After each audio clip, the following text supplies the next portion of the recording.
Active weather is returning to the state of Texas, heading through the week and then especially heading into the weekend and early next week. Until then, hot, humid summer. Let's talk about it in this Tuesday edition of the Texas Weather Roundup.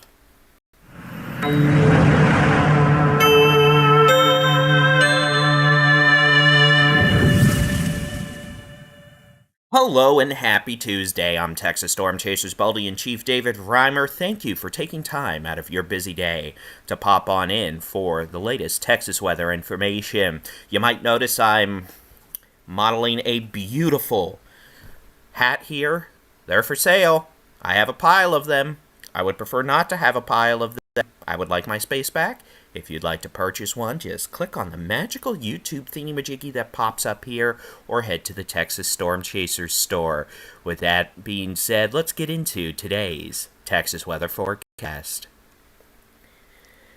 Isolated thunderstorms are possible this afternoon across the eastern half of Texas, just like yesterday. Most folks will not see rain, but if you end up under one of these quick gully washers, you could get cloud-to-ground lightning, brief bout of heavy rain, and gusty winds. Overall, not a big deal. Could have some activity along the Texas Gulf Coast as well.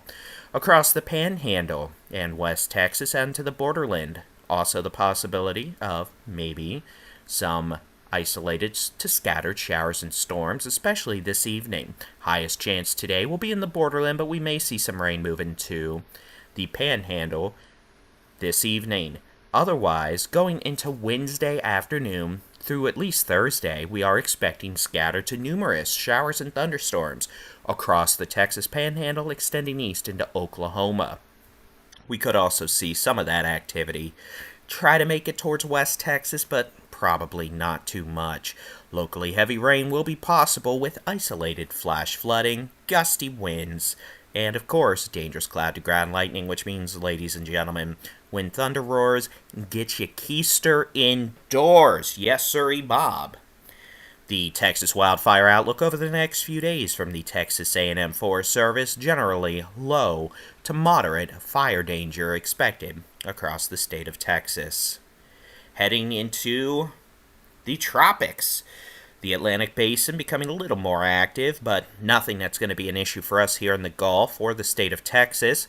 A high probability of a system developing well east of the Lesser Antilles. That'll likely become Gabrielle over the next couple of days, maybe as soon as today, as it moves west-northwest. That will likely be pushed out to sea, but depending on how close it's able to get to the eastern United States, there could definitely be some issues with beach erosion, rip currents, and coastal flooding next week. Behind that, a wave coming off the West African coast, a low probability of developing as it moves west over the next week. In terms of weather back in the United States, here we go. Here is a look at the upper air pattern. 500 millibar winds around 18,500 feet above sea level. Essentially looking at the jet stream, its locations, and intensity. We're going to be in a weak westerly flow here for the next few days across Texas, with the upper level heat dome centered just southwest of us over northern Mexico. As that continues to take place, and as we transition towards the weekend, that weak westerly flow will become more established. Little northwesterly flow at times, and then heading into early next week, Sunday, Monday, Tuesday, we see perhaps that flow becoming a little more augmented by northwesterly flow.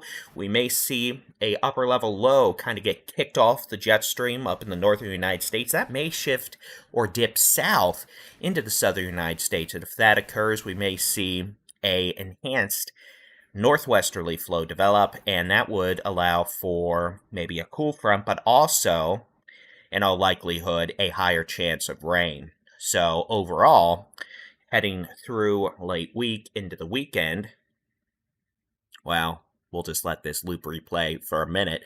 But you can see we are expecting thunderstorm chances to continue into Thursday across the Panhandle, West Texas. Going into Friday morning, we may see a cluster of storms try to make it into Texoma, North Texas, Northeast Texas, move it south out of Oklahoma. Friday evening, scattered thunderstorms possible in West Texas and the Panhandle. Heading into Saturday, another round of thunderstorms may approach the Red River from Oklahoma. Isolated thunderstorms will be possible across the state of Texas, but you can see this model's not too ambitious with widespread precipitation chances in the state on Saturday or Sunday. Thereafter, heading into Monday and Tuesday, we are expecting a pattern shift to occur. Again, that stronger northerly flow may develop. We may see an upper level low develop and move closer to the state of Texas from the Midwest. And if that occurs, we could see a pretty decent chance of rain materialize across several regions of Texas early next week. Here's forecast rain totals through 7 a.m. Sunday from the Weather Prediction Center. You can see that the best opportunity for rain will be along the lower Texas Gulf Coast, the Rio Grande Valley. Folks there right along the coast may pick up over an inch of rain at times this week. Heading back north, the possibility of 1/10 to maybe 1 inch of rain along the Red River, the Arklatex, northwest Texas. Probably not even an inch, to be honest. The best opportunity for maybe an inch of rain or a little more, the northern Texas Panhandle along a line north of, let's just say, Vega to Borger up to Canadian. Those areas, and then lighter rain totals possible West Texas if y'all get lucky with some showers. Expecting maybe up to a 1/4 inch of rain down the Davis Mountains, down in Alpine Marfa, and then maybe some rain in the Guadalupe Mountains and the borderland. But that's through 7 a.m. Sunday. What if we go through the day Sunday, Monday to 7 a.m. Tuesday? Well, you can see that is when the potential for rain could increase across especially the eastern half of Texas, where we could see some healthy rain totals if the forecast verifies, and I'm sure it won't because it's, 6-7 days out, so things will change. But the way it looks now and the way the Weather Prediction Center has it highlighted, we could see some areas get 1/2 to 1 inch of rain, especially along the Interstate 35 corridor, the Interstate 45 corridor, including places like Texoma, North Texas, the Brazos Valley, Central Texas, Coastal Plains, South Central Texas, Southeast Texas, the Middle and Upper Texas Gulf Coast, into the Golden Triangle. So we'll have to see how that turns out, but that might be a pattern shift early next week. Today's high temperatures were generally going to be in the toasty department, especially across the eastern half of the state with highs in the 90s. We're looking at 80s to lower 90s western half of Texas. On Wednesday, temperatures come down a few degrees in the Panhandle, West Texas, with that uptick in rain chances, cloud cover. A little less hot air mass shifting in, highs in the low to mid 80s.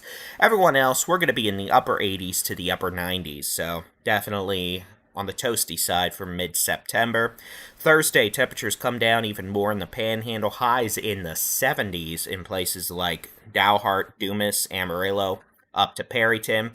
86 in Lubbock, about 91 in Pecos, 87 El Paso, 90 in Sanderson, 95 in San Antonio, Austin, 93 Houston, about 93 in DFW, 94 in McAllen. On Friday, high temperatures across the state, 80s and 90s. Same thing continues into Saturday, with temperatures topping out in the upper 80s to middle 90s across the state of Texas. Long-range outlook from the Climate Prediction Center. They're being pretty optimistic that the entire continental United States is going to be warmer than average between September 21st through 25th, and that could very well be true. Depending on how active we are in the rain department, we may be at least on the lesser end of the warm side here in parts of Texas, but definitely no major cold blast heading down our way anytime soon. That's going to be it for your Tuesday edition of the Texas Weather Roundup. Thanks for taking time out of your busy day, and thank you again for those who decide to get some of these hats off my hands. As always, you can get your local weather forecast, interactive weather radar here. Well, yeah, technically on YouTube. You get, interactive weather radar on our website mobile app, but we also have live radar here on the TSC Weather Center YouTube channel. I search for Baldy-in-Chief David Reimer and more.